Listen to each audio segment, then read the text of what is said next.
Just look at it. What young kid wouldn't be excited to see this under the Christmas tree or to get it for their birthday? All of that beautiful nickel plating offset by the walnut stock. Hello everybody, this is the Diana Model 20. The Blue Book of Airguns refers to it as the Model 20 Youth to distinguish it from the original Model 20, which came out before World War I and was only made for a few years, and the completely different Model 20 that was made much later in the 90s and the early 2000s. This version of the Model 20 was made from around 1920, right after the end of World War I, until the start of World War II put an end to all civilian production in 1940. While most of the guns of the period were finished with traditional blued steel, the Model 20 was this very flashy but very well done nickel plating.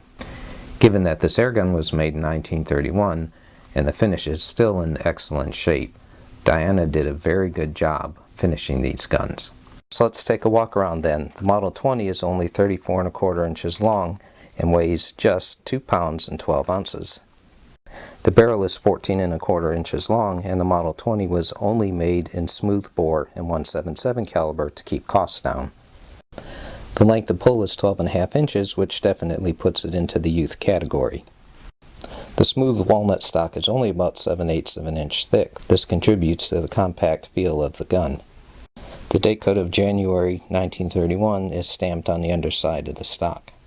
The Model 20 has the famous Diana logo, but keeping with Diana's practice at the time, there is no model number stamped anywhere on the gun. The rear sight on the Model 20 is definitely only usable by a kid, not somebody my age. Fortunately, on later models, the sight was moved to the more traditional location on the breech end of the barrel. The front sight is a simple post that was used on many Diana airguns over the years. The Model 20 is generally referred to as a tin plate airgun, but unlike the somewhat similar Model 16 that I reviewed earlier, it does have some solid machine parts. The compression tube is formed from a flat sheet. You can see where it wraps around the forks, and everything is held together by this crimped metal plate here that has a lock screw up front. Like some other low-priced Diana airguns, the actual barrel is a brass tube that's encased in an outer housing to give it a proper appearance. The solid metal trigger has a nice shape to it. It's very smooth and it's single stage. Unfortunately, it's a little bit on the heavy side at 5 pounds 6 ounces, but then again, for a kid's airgun, you don't want something really light. The fact that this gun has no safety is another argument for a little bit heavier trigger. Cocking the Model 20 only takes about 10 pounds of force and is very smooth and quiet. And of course, since there is no anti-bear trap mechanism, if you hold the barrel, you can decock the gun. Let's talk about performance for a minute.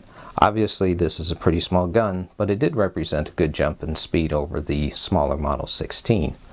7-grain hobby pellets gave around 455 feet per second, and the heavier 8.4 JSB pellets ran around 395 feet per second. The lighter GTO wad cutters just made it around the 500 foot per second mark. And at this power level, the 20 is definitely quiet enough that you can shoot indoors. Diana advertised Model 20 as having good accuracy at 6 to 8 meters. It must be remembered that the pellets available in the 20s and 30s were not very good compared to today. And even though this is a smooth bore, with modern pellets, if you concentrate on the trigger and your sighting, you can actually get surprisingly good groups. The following groups were shot at 8 meters or about 25 feet. And I must say I am pleased at how accurate this gun is.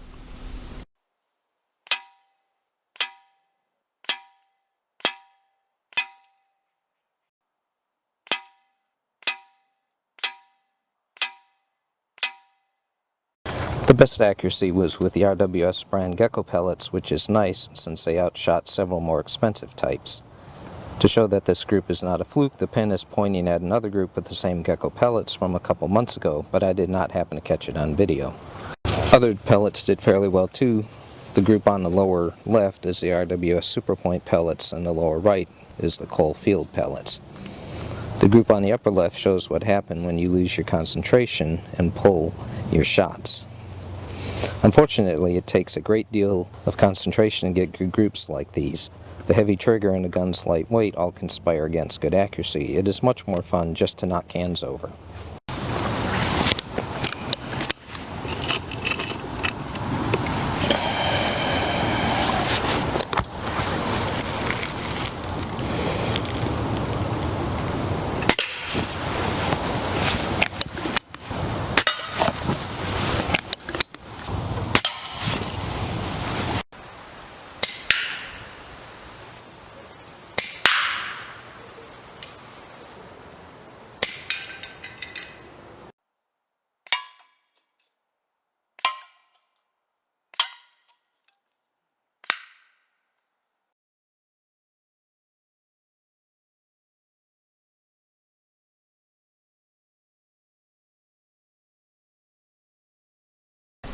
And if you have one of these old Model 20s, of course the main seal is leather, so it does need to be lubricated every now and then, and if it's worn out you can actually make a new one pretty easily.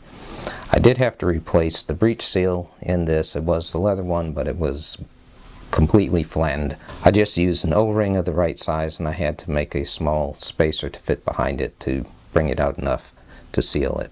But that gave me a jump of about 50 feet per second in velocity. I hope you enjoyed taking a look at this old Model 20. Even though it was marketed as a kid's air gun back in the 20s and 30s, it's actually pretty fun to shoot. It's a nice, quiet backyard plinker, and we just don't have enough of those made these days. So, thanks for watching, and see you next time.